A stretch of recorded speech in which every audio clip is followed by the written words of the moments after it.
Are we live? So let me know if you can hear me in the chat. I'm gonna tweet out that we're live. Let's see.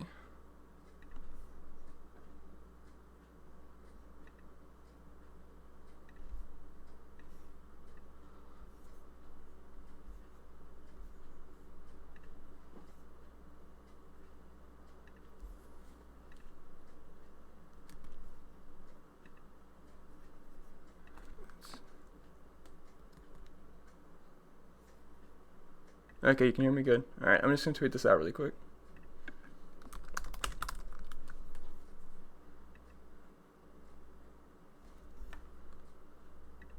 Alright. Okay, so welcome everyone. I don't know how many people are watching right now, but just wanted to go over some more so GPP strategy, because usually in my videos I'm more of a chalk donkey and talk about the obvious plays. So I was just going to go over maybe some pivots that I was looking at over the weekend, as I've been able to try to get a gauge on ownership. So I've already built my lineups right now. I'll probably end up tweaking them quite a bit until lock, but as of right now, I think I'm pretty set.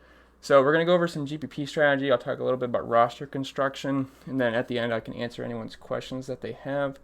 I don't plan on being on here too long, but maybe till 11:30. We'll see. But so just starting up top with the Dominators. It's looking like Brad Keselowski is going to be the highest owned Dominator by far, and maybe even one of the highest owned players on the entire slate. Now, in cash games, I think he's an excellent option just because he's going to get the, he gets to choose his lane, he gets the restart. He should be able to get out to a lead. We got the competition caution around lap 30, so he should be able to lead those first 30 laps. Then after that, we'll see. I mean, I'm hoping he can lead the entire first stage, and if he does that and contend for a top 5 at the end of the race, he should still be a pretty good play. I mean, well, actually, if he leads, I don't know, close to 100 laps and gets the top 5, he should be in the optimal lineup, especially at 10,400. But if you're looking to pivot off chalky Brad Keselowski, because the thing is, we don't have any practice data, so we don't know actually how fast this car is. I mean, he's been pretty fast so far this season. He ranks top 5 in my momentum rankings. But right beside him, we have Alex Bowman, who's been extremely fast. We know Hendrick Motorsports has been very fast so far this season. And reading other people's content, I like to read all the other people's content that are doing NASCAR just to try to gauge ownership. And there's a lot of talk about Alex Bowman. I know Phil from Awesemo was talking him up quite a bit. I know Brandon Cruz on the DFS Tavern YouTube channel, he was talking him up quite a bit. And I believe Race for the Prize was talking him up. So there's a lot of Bowman love. I got to be honest, I'm kind of on the other side. I don't like Bowman too much. He's starting second. I trust Brad Keselowski to get up front. And I don't know. Bowman's been pretty rough so far at Darlington. Although I will say last year he was running very, very well until he had an incident. But if you look at his career numbers here, he has an average finish of 23.5, average running position of 25.5, driver rating's only 59. I just don't like Bowman that much. I feel like Brad Keselowski is a much safer option to get up front. And if you look at the Vegas odds, Alex Bowman, he's not even close to being contending for a win. Now, I do think there's a chance Alex Bowman could get up front. So I do have a little bit of exposure to Alex Bowman just in case, because of how fast Chevys have been so far. But I really am trusting Brad Keselowski to get up front. So I don't mind going with the chalky Brad Keselowski, but if you're looking for pivots, Alex Bowman, he's certainly there. He's only 9K. He's been very good at high tire wear tracks so far. If you look at the past 5 races at high tire wear tracks, Chicagoland, Atlanta, Fontana, he's been very, very good there. So is Brad Keselowski. So Kes has got that going in his favor as well. We saw Brad Keselowski dominate here before, lead nearly 200 laps one race. So don't mind Keselowski. He's chalky, but if you want to look for a pivot, Alex Bowman starting second, you can save some salary. I think that's totally fine. And some of my favorite pivots, though, because I'm not really high on Alex Bowman, I'm probably going to roll out 10 to 15% of him, 15% max. But Kyle Busch and Kevin Harvick, they're very expensive, and I'm looking at some ownership projections, and there's like underneath guys like Truex, Logano, Elliott. They're above Bowman, but they're below Keselowski. And, I mean, these guys obviously can contend for a win every single race. We know how good Kyle Busch, Kevin Harvick are. And starting up front, I mean, you can play both of them in the lineup, but, I mean, they really eat up a ton of salary. So that's the only problem, but we know how good Kyle Busch is here. I know last year he started 33rd, got up front, led, I believe, 118 laps, had over 100 Draftkings points, absolutely smashed the entire slate. But starting 4th, he does not offer us that PD upside, so he has to dominate, not win this race, but he can dominate, lead 90 to 100 laps, get a top 5, and still be optimal. that's what he's going to have to do starting 4th, especially at nearly 12K. But he is the Vegas favorite. We know how good he is. And if I'm going to trust anybody to be able to wheel any car he's given without any practice, it's going to be Kyle Busch. I mean, the guy's just amazing. He's top tier. So Kyle Busch, I think he's totally fine if you want to spend an extra, $1,400 instead of going with Brad Keselowski. I think that's totally fine. And Kevin Harvick, I mean, he just ranks out so well for me. I posted something on Twitter, I believe it was yesterday or the day before, but he ranks out first in every single statistical category at Darlington, averaging 80 DraftKings points per race here, average finish of 4.2, 4.9 running position, average drive rating of 121.3, got a win, 5 top 5s. I mean, there's nothing bad you can say about Kevin Harvick. He's coming in extremely good. He's first in momentum right now. I believe he's averaging the most DraftKings points per race. But he's been absolutely amazing. If you just look at the momentum, averaging 62 DraftKings points per race, average finish of 6.3, second best driver rating, 3 top 10s, 1 top 5. No wins yet, but Joey Logano's been kind of stealing those. But there's been nothing bad about Kevin Harvick. And looking at ownership projections, he is not coming in that high. I think he's going to come in around 20 to 25%. And I don't mind going overweight on that because we know how good Harvick's been. I mean, if you're going to rely on momentum so far this season, he's been showing speed. I mean, Kevin Harvick's right up there. He's been dominating most every race so far. So definitely like Kevin Harvick, looking very good. So if you want to pivot off of Brad Keselowski, I know they're more expensive, Kyle Busch and Kevin Harvick, but I mean, chances of them getting up front leading laps are very, very high in my opinion. So I would recommend having a decent amount of exposure to them. I'll be honest, my highest owned Dominator right now is Brad Keselowski. I'm not going to tell you exactly how much I have, but it's somewhere in between 30 to 40%. And I actually think it's a good idea this week, since we didn't have any practice data, to actually mix and match your Dominators more than you usually would. So maybe if it was a normal week and we saw that Brad Keselowski was, he's first in practice in the 10-lap run, 15-lap run, 20-lap run, I wouldn't even mind going like 60, 70 Keselowski if we had practice data. But since we don't, I'm not sure how fast this car is going to be. So I think maxing it out maybe at 40% is a good idea, just in case, something happens, because we don't know how fast these guys are going to be. And Kyle Busch, Kevin Harvick, maybe put caps 30, 35% just because of their price range, because they're not as easy to fit in. But that's my opinion on the Dominators. If you guys want to go towards some PD plays, I think the chalk PD plays are going to be in this price range. It's going to be Eric Jones and Kurt Busch. And some pivots off of them. There's not really many good pivots in this price range for PD, because most of these guys are starting up front. And because we have Chase Elliott, I mean, he's nearly 10K, starting 11th. I think he's fine. I also think Logano and Elliott are fine pivots off those Dominators. For Brad Keselowski, obviously Truex and Hamlin. But if I had to pick 2 of my favorites, it's going to be Harvick and Kyle Busch. But anyway, talking about the PD guys, pivots off of Jones and Kurt Busch, I don't mind William Byron. Now, his numbers are not going to look that great here. We only have a 2-race sample size, but he is starting 18th. And he's priced right around Eric Jones, and he's right above Kurt Busch. So I think this is going to make him a little bit lower owned. And I'll be honest, I do not have much William Byron just because I like Kurt Busch so much and I like Eric Jones so much. But if you want to pivot off of that ownership, because look, there's probably going to be a big tie in DraftKings. Everyone's going to play Kurt Busch. Everyone's going to play Eric Jones. So a way to get a little bit different is to play William Byron starting 18th. Now, he is expensive, $8,700. I wish he was a little bit less expensive, but it's what DraftKings gave us. Now, if you look at his numbers, they're not pretty, so I think this will drive his ownership down a little bit. He's averaging -3 DraftKings points per race here. Did start in the Pool 1 race, did not end up doing that well at all. Average finish of 28. But I think what paints a better picture is his average running position of 11.5. That's actually very, very good. But he has no top 5s, no top 10s, no top 15s, no top 20s. So it's been very bad for William Byron so far. But the Chevys have shown speed all season long so far. So I think I can trust William Byron to get at least the top 15. Maybe crack the top 10 if we're lucky. But average running position of 11.5, I do like that. If you're looking at his season stats so far, he has an average running position of 11.8, average finish of 15.7, average drive rating of 86.9. I think all these numbers are pretty strong. So if you want to pivot off the Kurt Busch and Eric Jones chalk, I don't think William Byron's a bad option at all. And let me just make sure the stream's still going. I don't want to be talking to no one right now. Okay, we're good. Oh, there's 73 people watching? Jeez, I thought we were only going to get like 20 or 30. And by the way, I haven't looked at the chat yet. I'll look at it at the end. I'm not ignoring you guys. But thanks. Anyway, thanks for coming in and watching. I'm not done yet, but thank you. And remember to leave a like, subscribe. If you want to sign up on Patreon, feel free to do just that. I think we're almost to 100 Patrons just for NASCAR, which is awesome. So I do appreciate all the support on there. And again, thanks for everyone that checked in. I'll get to your questions at the end. Just wanted to get a run through for this really quick. I got to take a drink. All right, so we talked about like the high price pivot place differential play. So let's go into the 7K tier, and I think the 7K tier is loaded with really good plays. So the chalk obviously is going to be Tyler Reddick. He's starting 29th. He's an excellent play. He's my highest owned driver in this tier. I will tell you that. I mean, I don't think that's going out on a limb to say that. Now, looking at ownership projection, he's actually not popping up that high in people's ownership projections, which doesn't make sense to me, and I think they might be a little wrong. I think he's going to be very high owned. I mean, starting at nearly 30th, in the Xfinity Series, he could ride the wall very well. He's track you want to ride the wall on. So I think Tyler Reddick's going to perform very well. We saw him get up front nearly this year so far. He's been driving very well. If you look at his momentum so far this season, average running position of 15.4, which is what if you cut his starting spot in half. So the PD upside is there. He does have a top 15 so far this season. This track suits him very, very well. So I do like Tyler Reddick, but he's going to be very, very high owned. So where are pivots here in GPPs?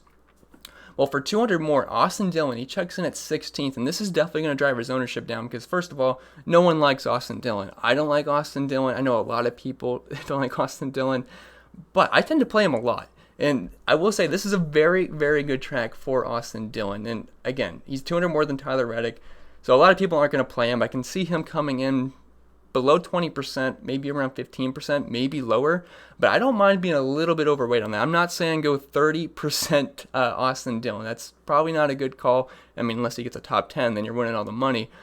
But Austin Dillon likes to screw me a lot, so I'm going to be conservative, but I don't hate being in that 15 to 20% range on Austin Dillon because he's averaging 40 DraftKings points per race here nearly, average finish of 12.5, which I believe is in the top 6 of all drivers here, average running position of 16.5, does have a top 5, 1 top 10, 4 top 15, so more than likely he's going to move up. 4 out of the 6 races so far, he's been in the top 15, 5 top 20s. I think Austin Dillon's a very sneaky GBP play. Does anyone like playing him? Not at all. But I will say, earlier in the year, I think he was starting around 30th.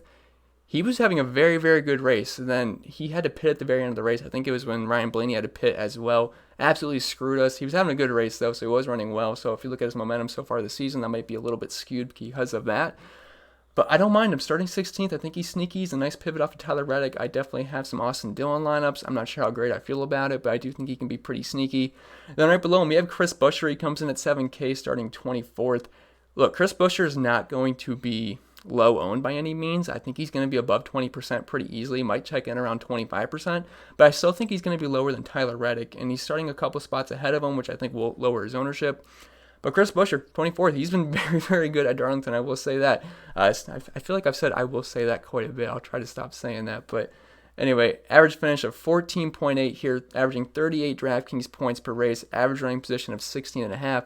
Does have 2 top 15s here, 4 top 20s out of 4 races. So 100% of the time, he will be moving up just based on his starting position right now, starting 24th. I mean, if he can get if he gets his average finish of 14.8, say he finishes 15th, 16th, something like that, at 7K, we'll take that. And if Tyler Reddick has any problems, you're going to set yourself up really well in tournaments. So I don't mind Chris Buescher starting 24th. He is actually one of my highest owned drivers. I think he's a really good pivot off of Tyler Reddick. All 3 of these guys are really good plays. Tyler Reddick, I think my opinion is by far the best, then Chris Buescher, then probably Austin Dillon coming in next. And anybody else in this tier, I really have no interest at all. I mean, Matt Kenseth hasn't raced in a while, average finish of 12.4. He's been very good here, but I mean, he's had no practice on the new car. I know Kyle Larson drove here very well, but they have different driving style. I was going to say play styles, but not driving styles, whatever. So really anybody else in this tier I don't like, but Austin Dillon, Tyler Reddick, Chris Buescher, I think it's a nice sweet spot in the 7K range, and it lets you fit in guys like Keselowski, Kyle Busch, and Kevin Harvick. Moving into the 6K tier, there's actually a lot of good plays in here too. So I think the chalk is going to be, I mean, there's not really a big chalky play. It'd probably be Christopher Bell. And I just realized I got a comment on my original NASCAR picks video that I put out on Thursday night that I skipped over Christopher Bell. And that's true, I did. I didn't mean to. But I like Christopher Bell. He's starting 28th, kind of like Tyler Reddick. They're both rookies. Now, rookies are usually not the plays at Darlington, but these are pretty good rookies. They have a lot of Xfinity experience. Obviously, Christopher Bell, Tyler Reddick are very, very good. But Christopher Bell's had an awful start to the season. If you look at his momentum so far, he's averaging 2.2 DraftKings points per race, average finish of 31.7, average running position of, lost my spots looking at the chat, 26.6, average driver rating of 48.1. He's been awful to start the season, but he should, he's kind of in JGR equipment, not officially on JGR, but, like an affiliate. But he should drive much better than 28. I expect him to maybe contend for a top 20. And if that's going to be the case with 6,600, I think he's an excellent play. I think he'll probably come in around 20% owned. So if you want to pivot off of that, Ryan Newman, I like him at 6,500. Now, I don't expect him to be that low owned either, but the price is what really sticks out to me. He's only 6,500. I feel like he should probably be around 7,200, 7,500. I feel like that's where he should be. I think his price is a little bit lower because his race since Daytona when he nearly died, that was awful. So we'll see. I don't know if he's going to be rusty. I mean, I think all the drivers might be a little bit rusty because they haven't raced in a while. But this is just too cheap for Ryan Newman. So he grades out very well in the value scale from you if you're looking at my projections, which are available on Patreon. But yeah, as he's averaging 34 DraftKings points per race here, average finish of 13.3, average running position of 14.4, 2 top 10s, 4 top 15s, 5 top 20s. I know the past couple of races for him haven't been amazing, but starting 21st at 6,500, Ryan Newman's a good driver. If you believe in a good narrative, maybe he'll come out. The NASCAR gods just let him have a good race for the big comeback. So I do like Ryan Newman. I think he's a decent pivot off of Christopher Bell. They might have similar ownership, but he is starting a little bit ahead of Christopher Bell, so I would assume he would be a little bit lower owned, and people might be scared of playing him due to the horrific crash he had. Cole Custer, complete fade. But I also think Daniel Suarez would be a decent pivot off of Christopher Bell. Now, I do not like playing Daniel Suarez. Just like Austin Dillon. I don't like Daniel Suarez. I don't like Austin Dillon. Daniel Suarez is pretty much driving a lawnmower. He used to be in Stewart-Haas equipment. That is no longer the case in the 96 car. I will say this has not been a good track. I did it again. I said it, I will say. But he's not been very good at Darlington, even when he was in Stewart-Haas equipment. Average finish of 26, averaging 6 DraftKings points per race, average running position of 23.4, only 1 top 15, 1 top 20. But if we look at his momentum so far this season, this is in his current car, he has an average running position of 28.8, average finish of 26.3. Are these numbers awful? Absolutely. His car didn't even start on lap 1. I believe it was at Fontana. The car didn't even start. I think it was at Fontana. But starting 37th, he's going to move up. I mean, he should at least get a top 30. And if he can do that, he should be a pretty safe play. He does grade out pretty well in my projections. I'm not saying play a lot of Daniel Suarez. I would cap Daniel Suarez at 20%. I would say a good sweet spot might be anywhere from 12 to 18%. And if you want to, I mean, I think he's going to be lower owned than Christopher Bell just because he's in worse equipment. But if you want to play it safe, he's starting 37th. I don't think BJ McLeod and Josh Bilicki are going to pass him. So I think Suarez is a fine pivot off of Bell and Newman. But if you want to group Suarez into the John Hunter Nemechek and Ty Dillon tier, I totally get that. Maybe that's what I should have done because Christopher Bell and Ryan Newman, I think, are far ahead of Daniel Suarez. So maybe if we move Daniel Suarez down to the John Hunter Nemechek, Ty Dillon tier, that might make a little bit more sense. But if we were going to say that, Ty Dillon's going to be the absolute chalk at 5,600, and he may or may not be my highest owned driver. He just stands out so well for me. He grades out as an amazing, amazing value. He's just mispriced. I think he should probably be around 6,400, to be honest. I mean, I don't get the pricing here. This season, he's got an average finish of 17, and that's excluding Daytona, averaging 35 DraftKings points per race. And if you look at his numbers at Darlington, this has been a very, very good track for him, averaging an average finish of 18, averaging 36 DraftKings points per race. Actually has the highest average PD of all drivers at 9.3. Ty Dillon is way too cheap at 5,600. If he crashes, so be it. I'll eat it. But if he doesn't crash, he should move up. He should get a top 25. I mean, if he gets a top 25 at 5,600, starting 33rd, he's going to more than likely be in the optimal with a couple of Dominators. So Ty Dillon, in my opinion, he might be the easiest play on the slate. So with that being said, everyone's probably going to say the same thing. And looking at ownership projections, he's going to be very, very high owned. So where's our pivot? Well, I think John Hunter Nemechek, he's not going to be low owned, but I think he's going to be lower owned than Ty Dillon, obviously. So you can pivot to John Hunter Nemechek. He qualified 34th, and I know he's a rookie, but he's not been too bad so far. If we look at his momentum so far this season, he has an average running position of 21.8. We'll take that starting 34th. If he can get our top 25 starting 34th at 5,900, we will take it. And I actually think his average finish of 24.7 would be quite a bit better if he wouldn't have spun out that one race where he was, I think he was in the top 15 if I remember correctly, top 20 at least. He was running very, very well. Ended up spinning out near the very end of the race, which absolutely sucked because I had a lot of John Hunter Nemechek. But he's been running pretty well this season, so I like him as a nice pivot off of Ty Dillon. You can play them both in the same lineup. I have no problems with that to fit in guys like Kevin Harvick, Kyle Busch. But if you want to get off some Ty Dillon chalk, and because I wouldn't recommend playing 100% Ty Dillon if you're building 150 lineups, do not do that because, someone can always lose a tire, engine blows up, whatever. So John Hunter Nemechek would be my favorite pivot off of Ty Dillon. And then another pivot off of Ty Dillon, or even John Hunter Nemechek, would be Michael McDowell, who's definitely going to be the lowest owned of this trio here of Dillon, McDowell, and John Hunter Nemechek. So he qualified 31st, so he's starting above him, so it's going to make him lower owned. This season, he's got an average running position of 27.6, average finish of 24.7. These numbers are not great, but it's not too bad either, especially for his price tag.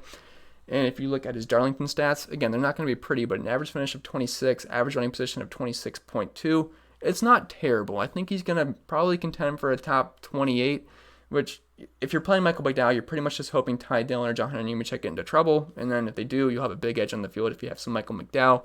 Wouldn't play too much of him, probably anywhere from 10 to 15%. I wouldn't really go too much further. And then Brennan Poole, I don't hate him either. I think he's going to be the lowest owned of the four I just talked about. He qualified 35th. Numbers aren't terrible this season, not great though. Average finish of 30.7, average emphasis of 31.3. But he's probably the best of the Brennan Poole, Timmy Hill, Reed Sorensen, BJ McLeod kind of tier. So that's pretty much going to be it for like the pivots off of the chalk. Let me just check the stream again, see how many people are in here. 87 now, wow. Thanks for coming in.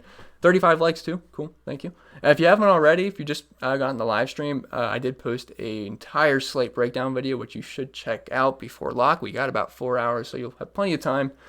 So check that out. Remember to leave a like if you haven't already. Hit that subscribe button. We're getting close to 4K subs, which is actually pretty awesome. Let me just check that again. Yeah, and if you want to sign up on Patreon, feel free to do so. I'm going to be answering all questions all day in Discord. And yeah, so after we talked about the GPP pivots, I did want to talk about roster construction.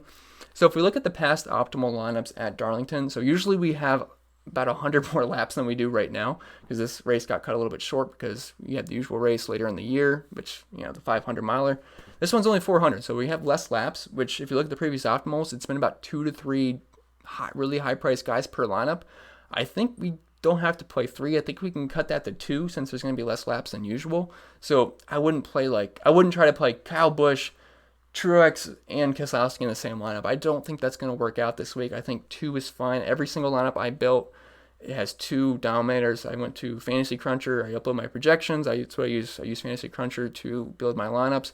I put a build rule of only 2 Dominators per lineup. I think that's what's going to be in the optimal. If it's going to be 3, I guess I won't have the optimal, but if I had to guess, I think it's going to be 2, so that's what I'm willing to do.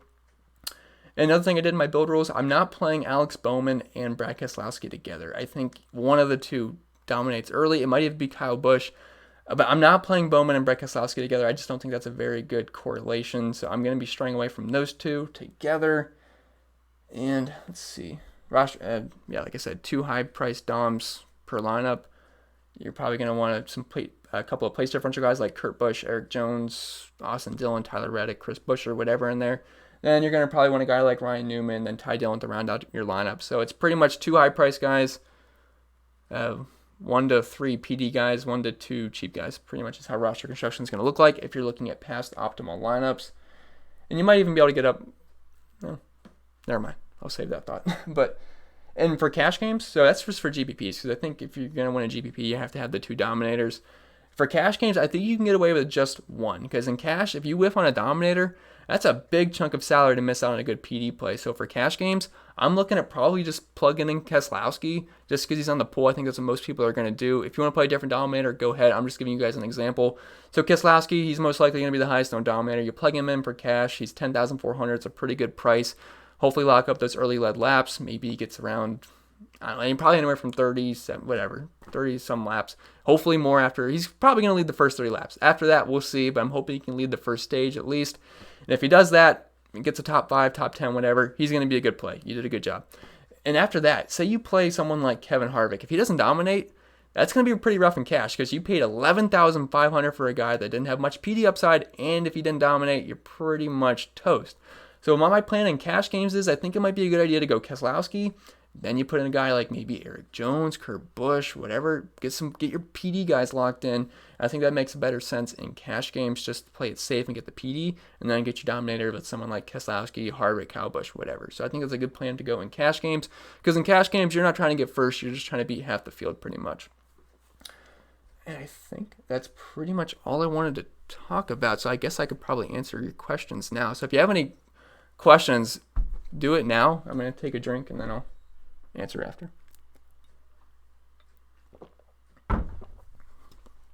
Just make sure to see how many people are in here. 90 now. Cool. All right, 93. Nice. People must know I'm answering questions now. All right. So I'm going to start from the top. So I don't know how many. Oh my gosh, there's a lot of chats. All right. We'll see how long we're here. Let me full screen this. Get the chat box up. All right, I'm going up top. So.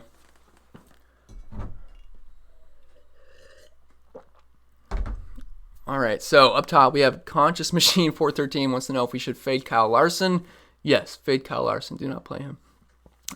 MTV, Chris is the best. Thank you. 80% Alex Bowman. That's a lot. We'll say that's a lot. If you think he's going to be the one that gets out front and dominates the early portion, he's only 9K. Yeah, he's going to be a very good play.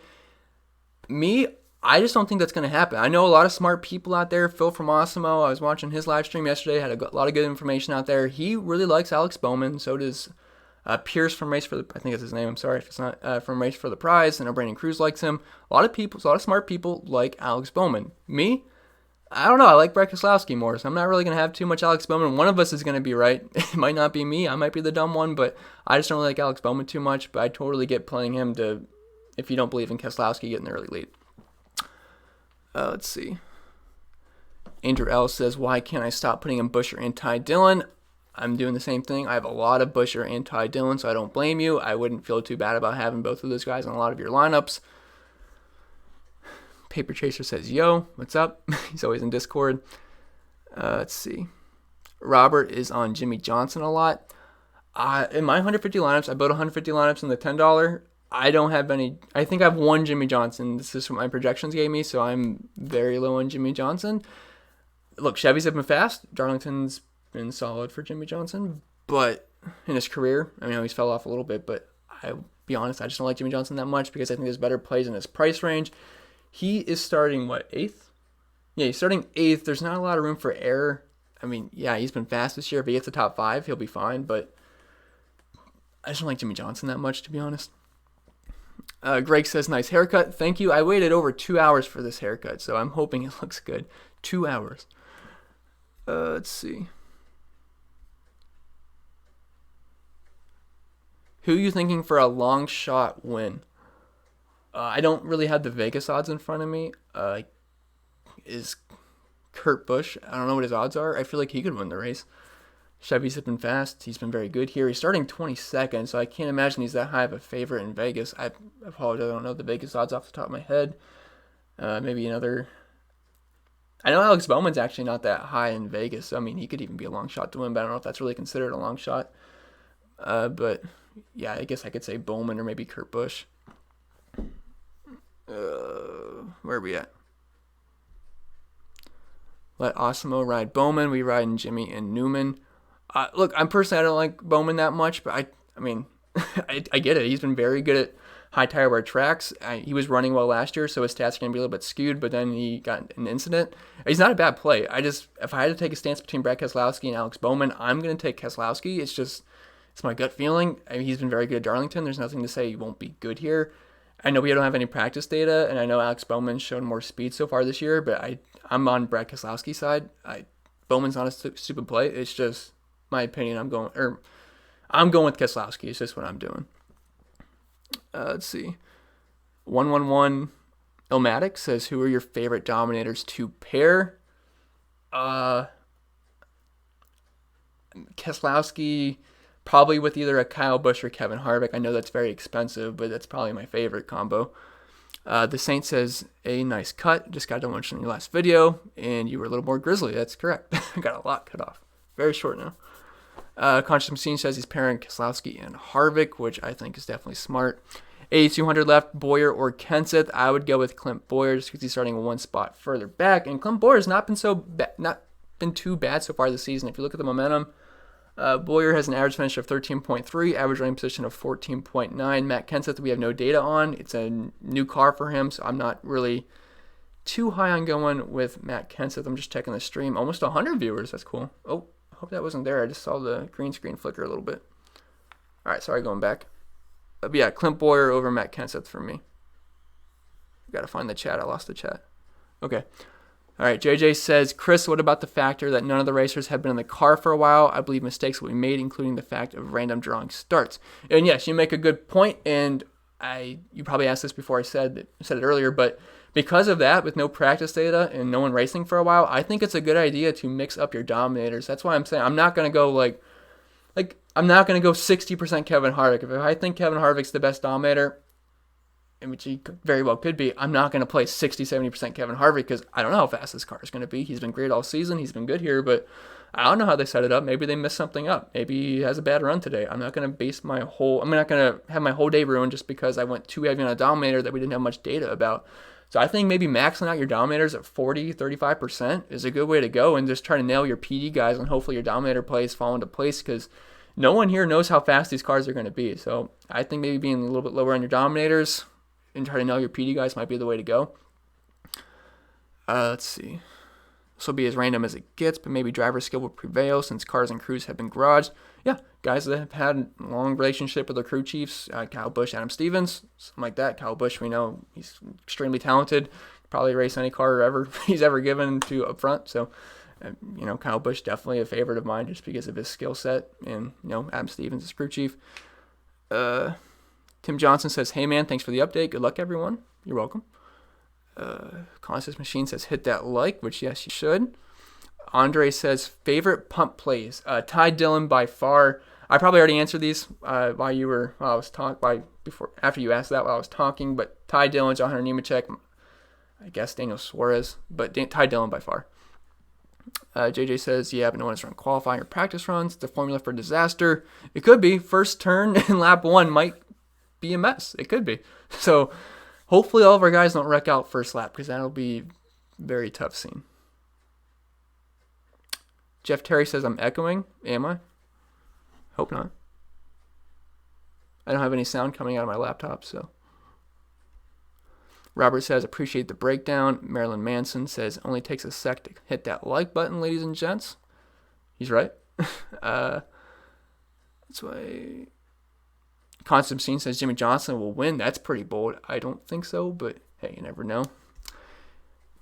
JJ says Johnson's been looking rough lately. He's actually had a hot start so far this season. I mean, he's obviously had a little bit of a fall off so far in his career because he's getting a little bit older, but he's been hot this year so far. Is this race 400 laps? Asked Bruce. No, I believe it's 293. It's less than normal. Chris Russin says, can you play Bowman and Brad in the same lineup? I think I answered that. You probably asked that before I said anything, but if you came in late, I'm not playing any Bowman and Brad in the same lineup. Could it happen where they're both in the optimal? Yeah, it could, but I personally just don't see it happening. MTV says, sorry if that was confusing. I was just saying I was using Bowman 80%, not that his ownership was 80%. Oh, no, I think maybe we're both confused. I meant, it's bold that you have 80% Bowman. I think Bowman's probably going to come around 15, 20%. So you're definitely overweight, but if you believe Bowman's going to be the one that gets out to an early lead, and if you're right, yeah, you're going to be having a very, very good day. I'm just on the belief that Brett Keselowski does, but I could be totally wrong. Straight Fire says, welcome back, boys. Welcome. I always see you in the comment section. Let's see. John Hunter Nemechek or McDowell. DK Cash. I will go John Hunter Nemechek. He's going to be higher owned, so that's probably the safer way to go. And he's starting 3 spots further back. MTV said, did anyone get moved to the back of the field? I hope not, because I haven't seen Twitter in about 30 minutes, so maybe. But I'll let you guys know on Twitter if they did. I got to keep making sure I'm live. I don't want to be talking to no one. Over 100 viewers, cool. All right, let me get back to the chat. Straight Fire says, watch it rain. So actually, I looked at the weather forecast a couple of days ago, and it said 0% rain, all sunny. And then I woke up today, and then I think the NASCAR weatherman, I forget his Twitter tag. You can follow him if you want, but can't really follow him. I don't know the Twitter tag, but he now moved it to an 80 to 90% chance of raining because I think there's a tropical storm that broke off. So hopefully it doesn't rain. Probably will though because it's NASCAR. Let's see if it was set. Any Garrett Smithley love? No, Caleb. He's probably my least favorite play, to be honest. I think he's starting 26th. Yeah, Garrett Smithley's starting 26th. He's gonna finish bottom 35. So no, thank you on Garrett Smithley. Chris O says, who? I don't know. JJ Yaley, where is he starting again? He's starting 30th. No, he's just starting a little bit too high for me. Yeah, he's got experience there, but I just don't really. Oh, the chat just like broke on me. 1 second.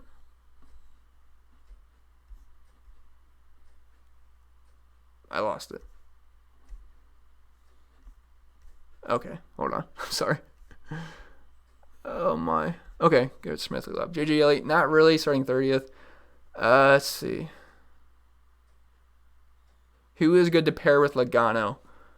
I guess Brad. I mean, if you want to go with Team Penske and assume they have some good speed, you could go with Brad Keselowski. Maybe Brad Keselowski leads the early portion of the race, then Joey Logano moves his way up, leads the second portion. That could be a good idea, but really you could pair with Logano. You could pair Logano with any other Dominator. I wouldn't really say Logano's attached to anybody. You could even play him with Bowman. Is Kenseth a good gamble play in GPPs? I could say yes, but just to be honest, I don't have any Kenseth, so I guess I would say no. I don't see him moving up. Yeah, he's in a good car, he's in good equipment, but he hasn't raced in forever, no practice. I'm just going to take a wait-and-see approach with Kenseth. If he gets up front and leads out the laps, I guess I'll eat it, but I just don't see it happening. What driver we have 100% of? No one, because it's NASCAR, and anyone can blow an engine, so I don't want my day ruined just because of something stupid. And sometimes it's not even the driver's fault. Ricky Stenhouse Jr. can do something stupid like he always does and wreck somebody out. So my highest owned driver is 70%. That's it. That's aggressive. Maybe you shouldn't do that, but 70% is my highest owned driver. Let's see. Truex or Hamlin? I'll go Truex just because he's starting 5 spots further back. I know Hamlin's been very, very good here, but Truex ranks out really good in my power rankings. It's like a statistical power ranking projection thing, and it really likes Truex. I'm not as high on it as the math is, I guess, the Excel, whatever, but I like Truex better just because he's starting further back, and I believe he's cheaper as well. So I would go Truex over Hamlin. Buescher or Reddick? I would go Reddick just because he's starting 5 spots further back, but I think Buescher's an excellent pivot off of Reddick. Let's see. It's either Christian or Christine, and it's 2 totally different things, so I'm sorry, whichever one it is. But Brad Keselowski, Eric Jones, Kurt Busch, Alex Bowman, Tyler Reddick, Ty Dillon. Thoughts? Okay, so yeah, Brad Keselowski, Dominator, Alex Bowman, Dominator, which, look, they could both work out together. I don't really like them together that much because I feel like one leads the early portion, then the other one gets shuffled to the back and doesn't lead laps. So the roster construction's good. You got 2 Dominators, which you're probably going to need 2 Dominators to win a GPP. Then you got your PD guys, Eric Jones, Kurt Busch, then you got Tyler Reddick, and then you got Ty Dillon. I like the roster setup. It's very good. If they both lead, if both Bowman and Brad Keselowski lead laps, it's going to be a very good lineup, but personally I don't have any of them together. But I think you have a really good roster construction. Just, I'm not sure if the Brad K. Alex Bowman thing's going to work out that well. John Hunter Nemechek or McDowell and Cash. I think that's the second time I've seen that one. So I think maybe a lot of people have that same question. John Hunter Nemechek for me. Let's see. Andre says that's his Cash line, which was at the... Okay, yeah, it's fine for Cash. One of them's probably going to lead laps, so... Although I don't know, I really don't like Alex Bowman and Cash. I don't even like him that much today, but look, I could be totally wrong because I know a lot of smart people like Bowman. I don't know, maybe I'm the stupid one. I don't know. Let's see. Would you gamble? Jay Smoke says, would you gamble on Busch or play Truex or Hamlin? I would gamble on Busch. I have more Busch than I do Truex or Hamlin. I think there's a good chance he can get up front and lead laps. Because look, there's no practice. They haven't been able to drive their cars, and we know how good Kyle Busch is. He can race anything he's given. So if I'm going to trust anybody to do good today, it's probably going to be Kyle Busch. Let's see.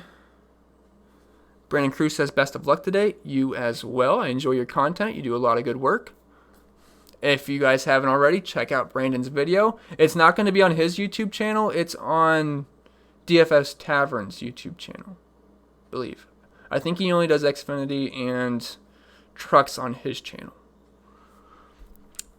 DH says, do we base our picks off place diff since we don't have track times? I guess. You're going to have Dominators, though. If you just play strictly place differential plays, you're probably not going to win in GPP. Maybe you can make it in cash games if none of the high-owned Dominators work out. But you definitely want to mix some Dominators in your lineups. But don't just go strictly PD. Like, because Kyle Busch, Kevin Harvick, Brad Keselowski are not PD plays, but they're all good plays, though. Jay Smoke says, yes, true, but for his price, he's going to be high owned. Sorry. I mean, are you talking about Kyle Busch? If you are, I'm sorry. I don't know. I must have missed it somewhere. Let's see. Conscious says, chalk gets you nowhere. It's hard to cash with chalk. I will be honest. I'm a chalk donkey. I love playing the chalk. But there's some GBP pivots.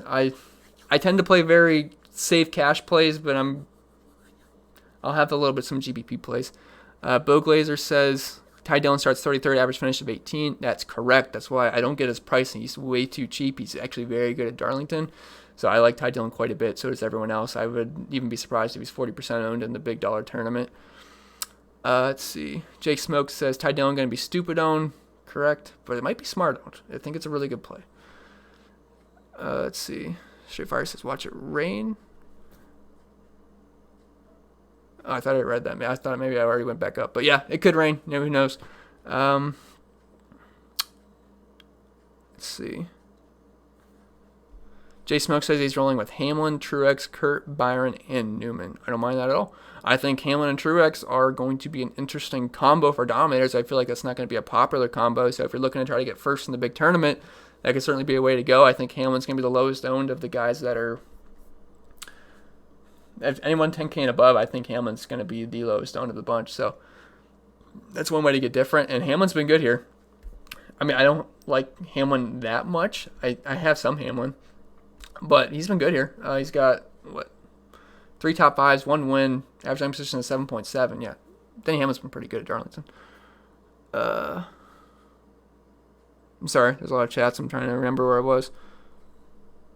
All right, Larissa says, what about Blaney? Isn't he a legit pairing? Blaney's been good. He's got a lot of speed so far this season. If you're looking at his momentum, it's not going to look good. But if you're actually watching the races, which I'm sure most of you are, he's been good, but he's getting a little bit unlucky. He almost won Daytona. He almost won Auto Club, but it was him and Bowman. He was fast the entire day. I think he led over 50 laps. But then he had a tire going out at the very end, and I was very high on Blaney. He was one of the guys that I had the biggest difference in ownership. Like I was like almost double the field on Blaney. It was looking like a great day.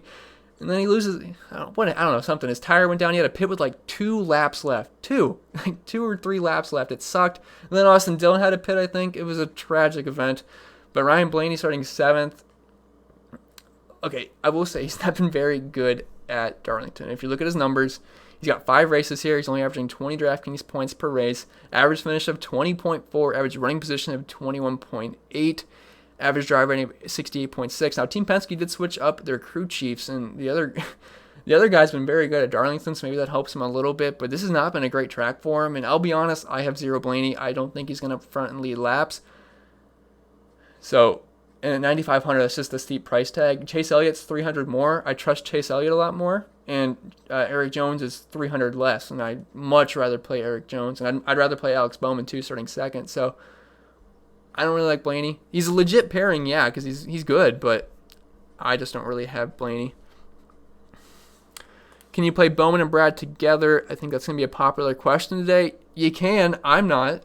I'm not a big Bowman guy today. I think they're both good. I think one of the other dominates the early portion of this race. So I'm taking a stance on one. I set my build rules on Fantasy Cruncher to not play them both in the same lineup. So that's just me. Blaney is risky with who's behind him. I agree. There's a lot of good cars around him. You got Martin Truex Jr., Denny Hamlin, Chase Elliott, Joey Logano. I know Blaney's been good, but those are some really good cars behind him. And then in front of him, you got Kyle Busch, Kevin Harvick, Brad Keselowski, Alex Bowman. Blaney's in the top spot. Conscious says Per Larson and Hitler. Wow. I guess. Jay Smoke says I wouldn't. Yeah, he's just talking. Let's see. Jay Williams says thanks for all the info. Y'all definitely hit the like and subscribe. I agree. You should hit the like and subscribe. Let me check how many people are still in here. I've been on for a while. 104. Nice. Seriously, thank you guys all for staying and chatting. Maybe we can make this a weekly thing, just having a live stream before the actual race. Lost my spot again. That might not have been a good idea. Oh, gosh. Okay. Michael says Truex cash. Sure. I prefer Brad because I think it's more likely he leads the laps. But if you don't think Brad is going to stay up front and lead that many laps, Truex starting 15th, the guy can definitely top 5. The guy can definitely get up front and lead laps. He's done it here before. He's won a race here before. Starting 15th, Truex has been good. If you look at his momentum so far this season, the numbers aren't going to be great. He has an average finish of 22nd, but he crashed out of one race, and he actually started in the back and got all the way up front, led some laps, then crashed. But the numbers besides that are good. Average running position of 9.4, which is actually better than Kyle Busch so far. So I don't mind Truex in cash. Starting 15th, I think he's going to be around 25-ish% owned. So I don't mind Truex. I have a good amount of Truex, a little bit over 20%. We'll say that. Chris asks, does success in eNASCAR transfer to live racing? Not at all. Because Timmy Hill is like, him and William Byron are the best iRacers. Timmy Hill is like one of the worst NASCAR drivers, so no. Where did you get a haircut during quarantine? CS asks. Ohio actually opened up their salons May 15th, and I waited over 2 hours to get a haircut. So I went and got a haircut in Ohio because I live there. And actually pretty much everything in Ohio is about to be open, so. MTV says, wow, getting great prices on Timmy Hill and William Byron now. Yes, they're like almost 10K cheaper than they were in, well, Timmy Hill. William Byron's not that much cheaper, but yeah, they're much cheaper because they're obviously not as good as they are in iRacing. Chris Ruskin asks, do I like William Byron as a pivot off of Chalk, Eric Jones, and Kurt Busch? But I'll be honest, I don't have like any William Byron, because I just think they're much better plays, Kurt Busch and Eric Jones. But Byron's a good pivot just to get off the chalk. And Chevys have been fast too, Hendrick Motorsports. Let's see. Timmy Hill is better in different car. No.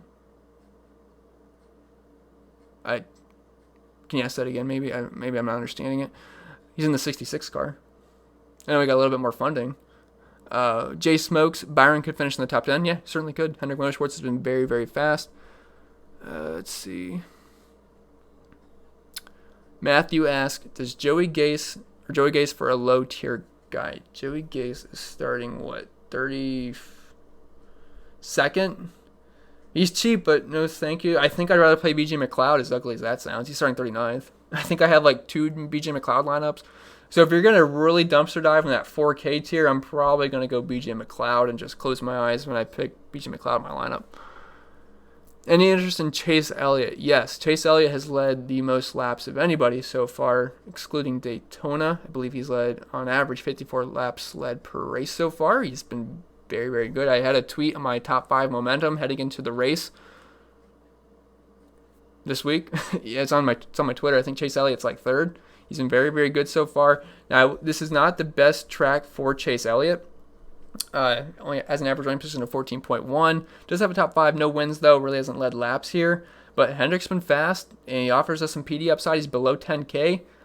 I wouldn't hate being anywhere from 15 to 25% Chase Elliott. I actually think he's going to come in probably around 25% owned. So I don't think he's going to lead. I don't think he's that likely to lead laps, but he's been doing it so far this season. Chevy's been fast, so I don't mind having some Chase Elliott. I like that he's below 10K as well. Tim Scott says, what about Logano? He has Brad K's old crew chief. He might make a difference. That's correct. I said that in my actual DraftKings video that I posted on Thursday. I said that could work well for Team Penske. They were shifting their guys around, so that can certainly work in Logano's favor. And I actually do have some interest in Joey Logano. I think anywhere from maybe 15-25% Joey Logano is fine. Because again, I'm not going to be like overly under a Dominator. I'm not going to be overly over on a Dominator because we don't have any practice data and they haven't raced him forever. So I think just mixing and matching your Dominators is a safe way to go, and maybe go higher owned on the PD guys that you believe in. Kyle says Elliott Newman or Blaney Bell cash. It's going to be Elliott Newman for me, and it's not close. Thank you, Conscious Machine, for the constant pep talks. Gambling Bandit says, do you think we will have a lot of crashes today?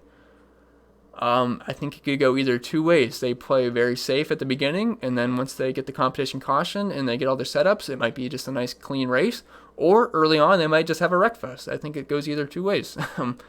I think they're going to take it around 75-80% at the start, and I'm hoping it'll be clean because I don't want all my guys wrecking, but I think it either goes one or two ways.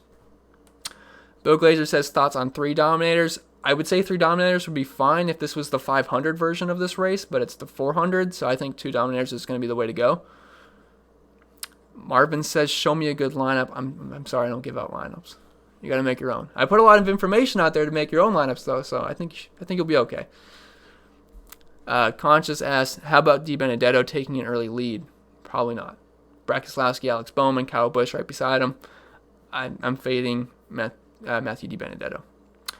Damien says, I'm not going to even try to say your last name. Should I leave a lot of cash on the table for cash builds? No. Try to get as close as you can to the 0 salary remaining. I'm not saying you have to zero it out, but I'd be pretty close to it. OS says, Ty Dillon. Oh, I kind of skipped your question at first. Ty Dillon and that Jones boy, or Clint, Ty Dillon, and Busher? Ooh, I'll go with the first one, Ty Dillon and Eric Jones, because Clint's kind of a risky GPP play. Gambling Bandit says, I am nervous if the Toyotas will have speed today. Seem to struggle for the break. I totally agree. If you look at the momentum, I have momentum rankings on my spreadsheet, which I'm not going to show you guys because that's for my Patreon members. But the Toyotas are going to rank down a lot lower than some Chevys and Fords, so they have been slow, but for the most part, it's been a pretty good track for them. So I'm kind of going to rely on the recent track history for them. Chris Russin asked, do I like Truex? I like him enough to have at least 20-ish%. Jeremy McKnight, do you think Austin Dillon does something today for my team? Hopefully, because I have some Austin Dillon. This is a good track for him, but whenever I play him, he screws me. So he'll probably finish 32nd. Hopefully not. Oh my gosh, I'm about to chat again. Okay. Jeremy Dornack says, I hate people who come in live and ask for lineups. I agree. I'm sorry not to sound mean, but I try to put a lot of information out there for you to be able to build your own lineups, and I think you'd be able to do that. So thank you. Marcus says, glad to have NASCAR back. Happy race day, everyone. I agree. I'm very excited. It's a nice day out. I think it's going to be a pretty good day. Conscious says, hit that like. It's like my own personal supporter here. Yeah, you should hit the like button. Alan says, Joey and Brett Keselowski. Yeah, I have plenty of combinations of Joey and Brett Keselowski, and I think they make a good correlation pairing just because they're on Team Penske, and I think if one has speed, the other probably will have speed. And they have had speed all season long so far. They both rank top 5 in momentum, so I think they're a fine pairing. And they're also not that expensive either. They're below in that lower 10K tier, so I think they both make a fine pairing. Check the live stream. 109 now, jeez. Thanks to everyone that's tuning in. 110. Really appreciate it. Let me check my Twitter really quick, maybe retweet the link in case people missed it. Man, the stream's like having my computer go so slow. All right. Okay, I think we're back on this thing. Let me pop up the chat. Okay. Straight Drop says, hear anything about Jones to the back for computer issues? Is that a joke, like iRacing joke, or should I check Twitter? Hold on, let me check Twitter, I guess. Hold on, I'm searching Eric Jones on Twitter really quick. Hold on.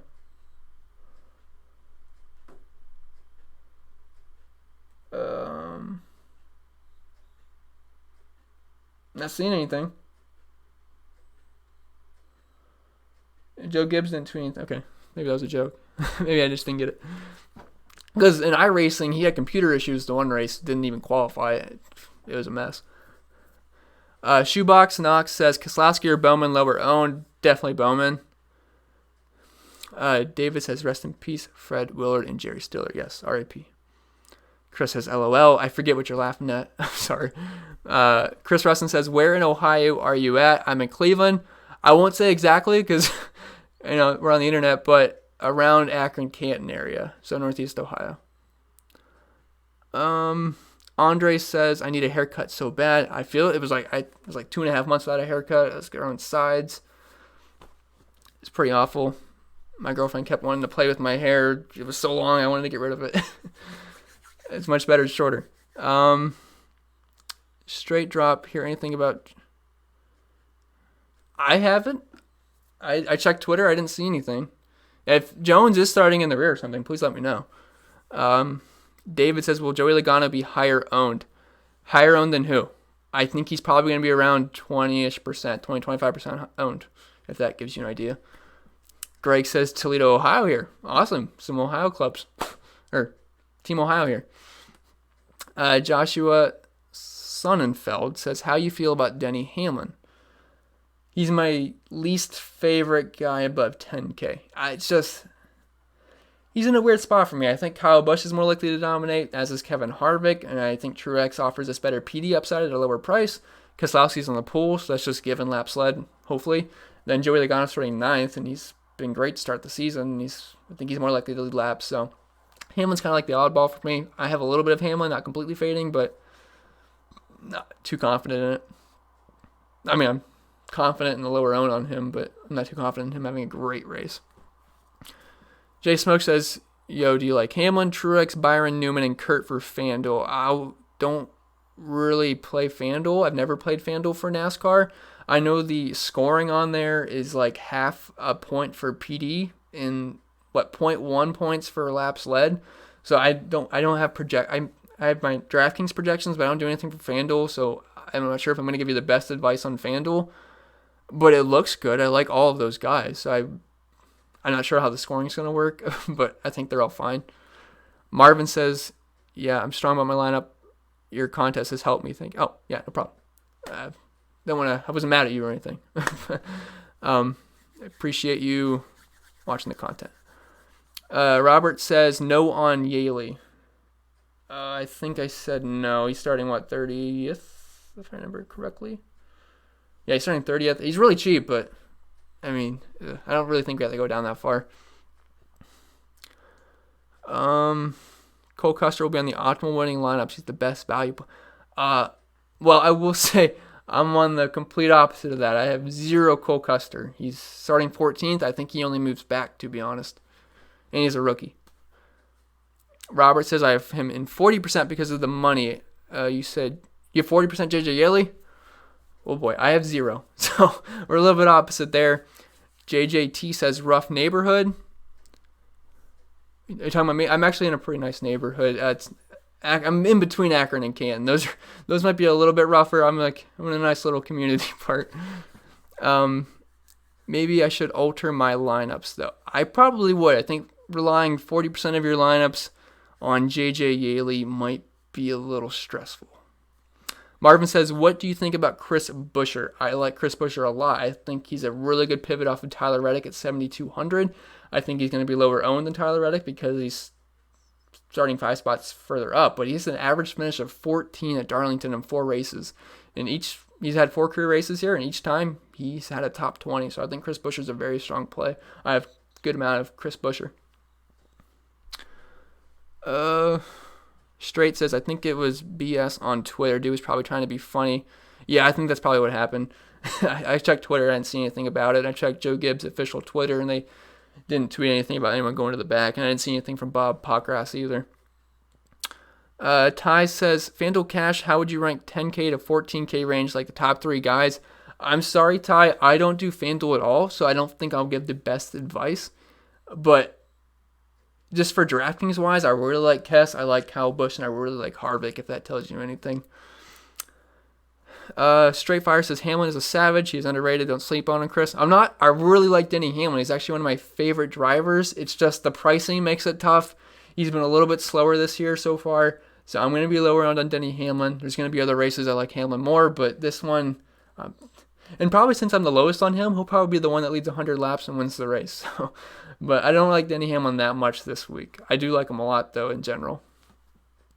Chris asks, is NASCAR the only DFS sport you cover? It's not. I think it's the most popular one for me I cover. I don't think a lot of people do NASCAR content, so I feel like a lot of people flock to me for that. But I do baseball. That's my second favorite. Love baseball. I did videos for that every single day. I got a massive spreadsheet for that. It's got like 50 tabs on it because baseball is so numbers based. So it really sucks. There's been no baseball. I'm hoping July 4th they can agree on the deal, but I don't know. It's not looking too good. But hopefully we can get baseball. I do baseball, and I do NBA and football as well. But baseball and NASCAR are my two favorite. Caleb asks, any Stenhouse Jr. interest? Not really. Starting 23rd is not terrible. This has not been a good track for him. Average finish of 25, average running position of 24. It's just, I think there's better plays. Christopher Bell's right below him. Chris Buescher and Tyler Reddick and Austin Dillon right above him. So he's really sandwiched in between a lot of good plays. Like, look, Newman, Bell, Stenhouse, then Buescher, Reddick, Dillon. I mean, he's sandwiched in a really bad spot, so I don't have any Ricky Stenhouse. Let's see. Andre says Recky. Yes, Recky Stenhouse. That's what they call him because he wrecks all the time. Matthew says, what about Suarez starting 37th? Yes. I don't know if you heard in the beginning. Suarez is actually one of my guys I like to pivot off of, like a Ty Dillon chalk. I think Suarez is a pretty solid play. Not going to go too crazy on him. I wouldn't say anything above 20% ownership just because he's Daniel Suarez. He's basically driving a lawnmower out there. Do you think Byron will finish top 10? Probably not. I think he'll be close to it, though, unless he has problems on pit road or something. Maybe I see him anywhere from probably 10th to 15th. He tends to fade late, but since the race is shorter, that might work in his favor. Time is at 12 o'clock. Geez, I've been on here an hour. I was like, I'll be on here for like 20, 30 minutes. Now it's an hour. I tend to do that on all my videos. All my videos are really long. MTV says, I keep getting to last spot, Kenseth Newman. I would go Newman just because he's starting 21st. This has been a good track for him in his career. He's a little bit too cheap as well. And if you go with Newman, I think he's, over $1,000 cheaper than Kenseth. So you should be able to upgrade a different driver as well. I wouldn't leave like $1,500 on the table. FanDuel, you need the top finishers. Yeah, so getting as many guys like Kyle Busch, Harvick, Hamlin, Logano, Keselowski, those kind of guys as much as you can. And I would try to stray away from guys like I don't know. I don't know if FanDuel is Ty Dillon guy on FanDuel. I don't know is that a good FanDuel play? Because I know in Draftkings it's an amazing play. I don't know how that works on FanDuel. OS. I'm not going to go much longer, guys. This is a long time. I got to eat lunch. Thoughts. OS says thoughts on John Hunter Nemechek. I like him a lot. I think he's the best pivot off of Ty Dillon. I have a good amount of John Hunter Nemechek. Let's see. Straight fire. Chris is at the pinnacle of NASCAR DFS. He always says, yeah, this is a good time for being a NASCAR content guy because this is the sport right now. That and MMA pretty much. So it's a good time to be alive if you do NASCAR. The Briz says, yo, Chris, do you think Kurt Busch or Tyler Reddick can finish in the top 10? Kurt Busch can definitely finish in the top 10. Tyler Reddick, I would say he's not going to. I think he could 10 for a top 20, top 15. Might be pushing it a little bit, but Kurt Busch can definitely top 10. I mean, heck, he could even win the race. He's been so good here. He led nearly 100 laps last year, if I remember correctly. So, yeah, Kurt Busch can definitely top 10. Tyler Reddick, probably not so much, but we don't even need a top 10 out of Tyler Reddick. If he gets a top 20, we'll be happy. Dave Goodrich says, who is your 3 favorite? I'll give you one. My favorite driver is probably Kurt Busch. He's going to be like the highest owned driver. De Palma says passing is premium at Darlington. Yeah, it's hard to pass at Darlington. It is. How does this affect who you are playing? It's really not. I think the PD plays are going to be fine. I know there's a lot of tracks. Multiple times before, they've said people told me you can't play these guys starting in the back because it's hard to pass here. Well, look, if there's worse cars in front of them, they're going to end up passing them. I remember last year Kyle Busch was starting in like the 30s. I forget what track it was, but someone said it's hard to pass that track. You can't play Kyle Busch. Well, Kyle Busch ended up getting up front, leading over 100 laps, and just dominated. You had to have him to win. So, look, if there's good cars in the back, they'll end up getting up front. So, I wouldn't really worry too much. But, yes, it is hard to pass at Darlington, which I think might give Brad Keselowski the advantage at the beginning. Galen Bennett says, I think with setup adjustments, there will be more passing and people coming and going today. Yeah, I could definitely see that happening. It's going to be a wild race. I don't really think anyone knows exactly what's going to happen. David says, are the Dillon brothers highly owned? Ty Dillon will be very high owned. Austin Dillon, not so much. I actually think he's a pretty strong GPP play because of that. Conscious says, top NASCAR voice on YouTube. Thank you. Thank you very much. Dave says, thank you. You're welcome. Briz says, thanks, Chris. You the man. Thank you. Jay Smokes, good looks on answering, bro. Been tuning in for months, and your content helps me build lineups every race. You're welcome very much. Thanks for tuning in every race. Appreciate everyone that supports the content, watches the videos. It means a lot. Thank you. David says, William Byron, Jimmy Johnson. I'll go Willie B. Andrew says, I'm not going to do too many more questions, guys, so if you have any last questions, just fire them away, and then we'll try to get out here eventually. I'm probably going to change my lineup build 1,200 times before lock and probably ruin all my lineups. So I got to have time for that and lunch. And then I'm going to go outside, and because it's actually a nice day in Ohio for like the 1 or 2 days we get out of the year. So I'm going to go outside for a little bit, play some basketball. Andrew says John Hunter versus Ty Dillon ownership. Ty Dillon's going to be higher owned than John Hunter, but I still think John Hunter is going to be pretty high owned. I think when people are plugging in their cheap drivers, it's going to go Ty Dillon, John Hunter, Nemechek, and then, I don't know, someone like McDowell or Suarez. Jay Smoke says Byron. Yeah, I agree. Trevor, T2 rep Trevor. Who's your top cheap pick? Who could surprise and hit the top 10 finish? Top cheap pick is probably going to be Ty Dillon. I think everyone's going to say Ty Dillon this week. I mean, he's the guy everyone's talking about. He's going to be high owned. Top surprise top 10 finish. Surprise top 10 finish. I don't know. Newman could be a surprise top 10 finish. Newman or Chris Buescher. I could see that happening. Bucas? Do you like Bubba? No, he's starting 17th. That's just a little too high for me. William says, thank you. You're welcome. Conscious asks, question, am I going to win money today? I certainly hope so. If not, I'm sorry. I tried my best. Gambling says, go spend money on his Patreon. Yeah, you should. You don't have to, but if you want to, I have projections on there, my power rankings, which is like an algorithm thing.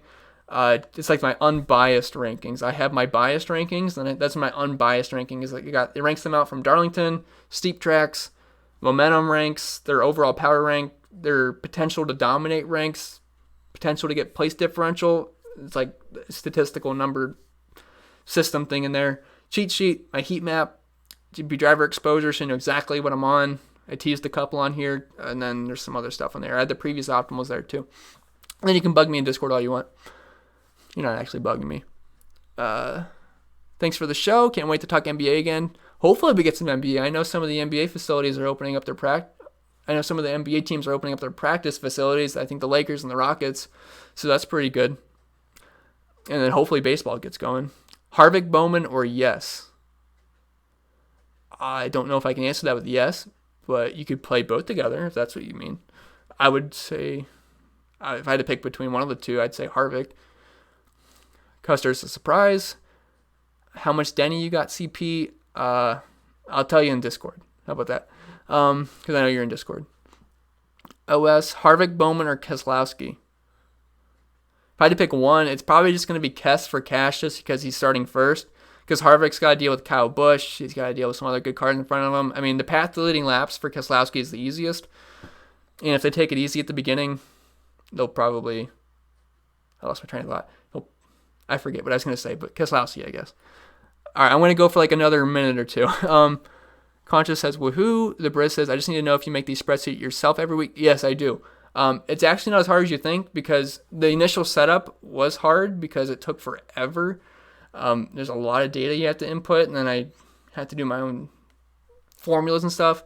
But once I actually had it set up, as long as I plug in a few things, everything pops up for me, and it's actually pretty easy after that. But at the initial beginning, when I first started these spreadsheets, yeah, it was hard.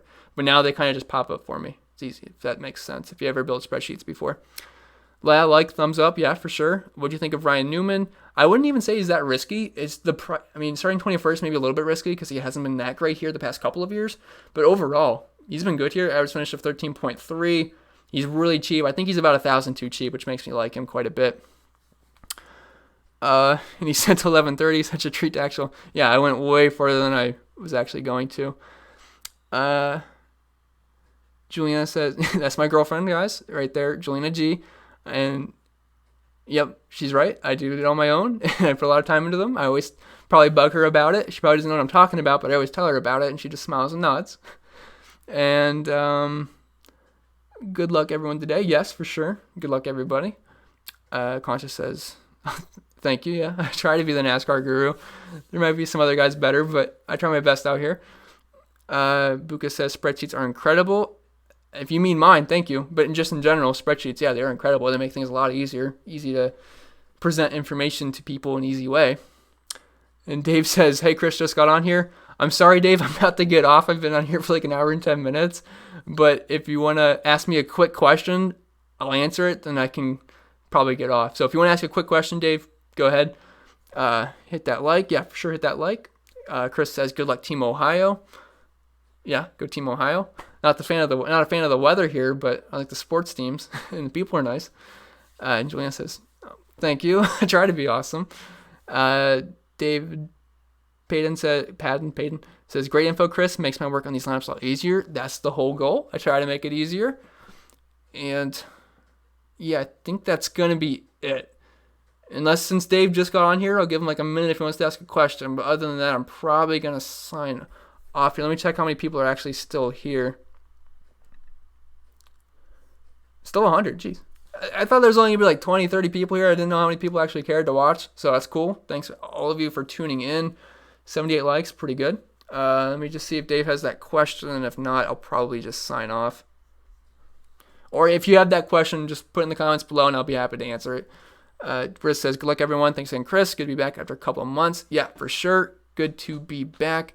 No, you shouldn't be scared of Kess on the pool, because if you're playing Kess, you're assuming he's going to dominate. You're not playing Kess just to get a top 5. If you're playing Kess, you're assuming he's going to dominate and lead 60, 80, 90 laps, something like that. But yeah, that's pretty much going to be it. One more. Okay, Chris says, how high do you think Kurt Busch ownership will be? Big $10 tournament, probably going to be 40-ish%, probably. So I think that's any info for NASCAR cheat sheets. Do you mean on my spreadsheet? It's going to be in the link in the description below. You can get access to all my stuff if that's what you mean. But yeah, everything will be there. Everything's updated. You can. I'm gonna probably sign off now though. If you want to ask me more questions, I'll be in Discord. You can ask me all the questions you want. And yeah, that's pretty much going to be it. Thank you guys for all tuning in. I've never done a live stream before. I actually had to watch a YouTube video on how to set this up this morning when I woke up. So I think it went well, though. Still got 94 people here. Yeah, maybe we get this 100 likes after we sign off, but I do appreciate everybody watching, and that's going to be it. Thanks for tuning in. I wish you guys the best of luck, and maybe we can make this a weekly thing.